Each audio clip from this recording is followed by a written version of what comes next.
Welcome into Rock Solid Sports. We're here behind Neyland Stadium, breaking down Tennessee versus Kentucky. That's on the SEC Network at 7:30. Cody, what does Tennessee have to do to pull away with a victory in Commonwealth Stadium? Well, Sumner, the first thing the Vols have got to do is they've got to get out to an early lead. I think that's important in this game. Tennessee has been successful at doing that so far this year. They weren't able to hold the lead in all the games they've been in, of course, but this is a Kentucky team that if they get down, I'm afraid they won't be able to come back. I don't have a lot of faith in Patrick Towles throwing the ball for the Wildcats. He's thrown 9 interceptions this year. If Tennessee can get out to a 14-0, 17-0 lead, establish the pace of this game, and get it going on the ground, especially with Jalen Hurd, the Vols will be in good shape. What does Kentucky have to do defensively to keep the Vols in check on their offense? Well, I think what Kentucky needs to do defensively is contain Josh Dobbs.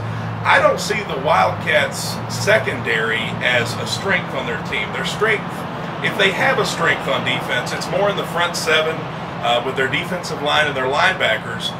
So maybe they can stop Tennessee's running attack with Jalen Hurd a little bit. But the thing is, if it comes down to it and Tennessee throws the ball, I wouldn't say this in most weeks, but in this game I actually think Josh Dobbs would have the advantage.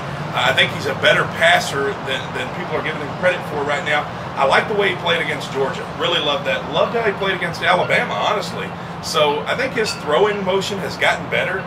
And if Dobbs comes out, I think he's got the ability to light up Kentucky's secondary. The Wildcats have got to stop Josh Dobbs.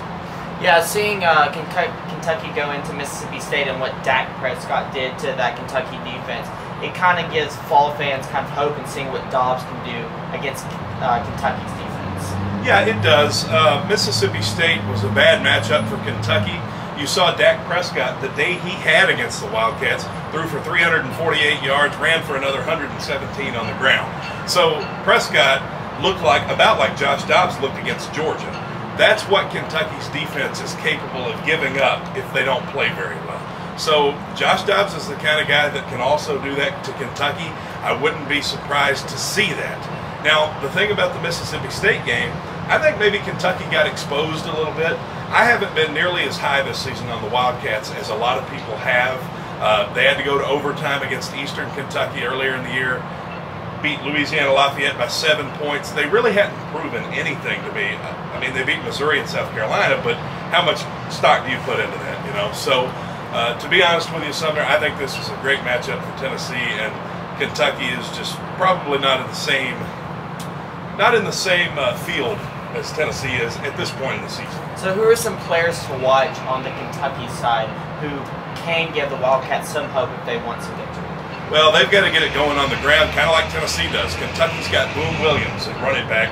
He's capable of making breaking big plays. He's a fast runner. If he gets out in space, if he gets to the second level past Tennessee's linebackers, which could be a possibility, I think he can get past Tennessee's safeties. Boone Williams is a very fast, outstanding running back. He's ran for over 500 yards this year. If he can break some big runs, that's going to be key for the Wildcats. Also, if their receivers can get some separation and let Patrick Towles throw the ball to him, because Towles has a great arm. He's capable of throwing the football, but he makes bad decisions. He's thrown 8 touchdowns, 9 interceptions. So I'm looking at Towles, I'm looking at Boone Williams. Yes, and Tennessee's defense has been susceptible to some big plays that have kind of, ended the game for them, gave them no chance of winning. So turning to a game that's kind of big for Tennessee in the sense of their SEC East title hopes. Biggest cocktail in the world, apparently. Georgia and Florida. That's at Jacksonville. That's a 3:30 kickoff on CBS. Who you got? I'm going with the Gators in this game, and I think it's going to go down as one of the best SEC games on the schedule throughout the entire season. It just has all the makings of being a great football game. It usually is when these two teams play in Jacksonville. The scenario this year is funny because Georgia is the underdog going into the game. Everybody remembers what happened last year.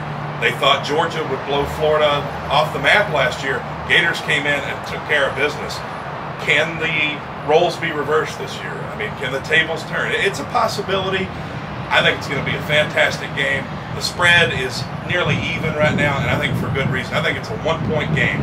I'm going Florida 38-37. For me, I got the Georgia Bulldogs. I'm going to because they had the bye week. You know, they played a really mediocre, lower, not really Georgia type game against Missouri, where they came out 9-6, which is really unmarked Rick Light team. But I just gotta go with the Bulldogs. I just feel like they're gonna pull it out some reason, some way. I like when they're an underdog. So I got the Bulldogs. Now we'll turn it to the game we just previewed. Tennessee goes into Commonwealth Stadium to face the Kentucky Wildcats. Who you got? I think the fact that this game's on the road, it's going to be closer than it would be in Knoxville. At the same time, I feel like Tennessee can go into Lexington and get a comfortable win. I think they'll cover the 9-point spread. I don't see this as a blowout. I don't see this as a 50-16 game like last year's. But I do think Tennessee wins comfortably by a couple of touchdowns. The offense will be too much for Kentucky.